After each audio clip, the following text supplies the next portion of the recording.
এখন বাইবেল আমাদের বলে যে যেমন নূহের সময় ছিল তেমনি হবে যখন মানব পুত্র এই পৃথিবীতে আসবেন। এখন যদি আমরা এই কথাগুলো বিশ্বাস করি, এগুলো ঈশ্বরের নিজের কথা এবং তিনি কখনো মিথ্যা বলেন না বা বাড়িয়ে বলেন না, তাহলে মহাপ্লাবনের আগেও বিজ্ঞানী ছিল এবং তারা সম্ভবত সৃষ্টি বিশ্বাসী বিজ্ঞানী এবং বিবর্তন বিশ্বাসী বিজ্ঞানী ছিল। আসলে এই ধরনের ব্যক্তিদের থাকা অবশ্যই দরকার ছিল।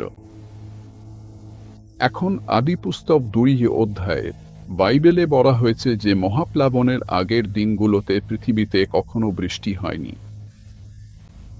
এবং এখানে নূহ প্রচার করছিলেন যে এত বেশি বৃষ্টি হবে, আসলে এই গ্রহের সব প্রাণ নিশ্চিহ্ন হয়ে যাবে, ডুবে যাবে।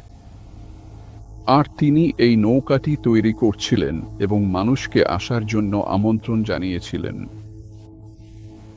আচ্ছা, আমি নিশ্চিত যে ওই বিজ্ঞানীরা কাছাকাছি কোথাও নিজেদের অবস্থান নিয়েছিল। তাহলে যারা নূহের কথা শুনেছিল তাদের দলগুলো যেন পাশ দিয়ে যায়।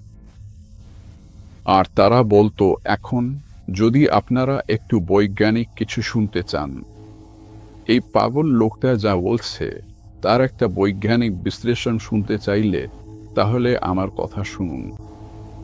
এবং তাই তারা স্পষ্টতই খুবই প্রভাবশালী ছিল, কারণ শেষ পর্যন্ত শুধু নূহ এবং তার পরিবারই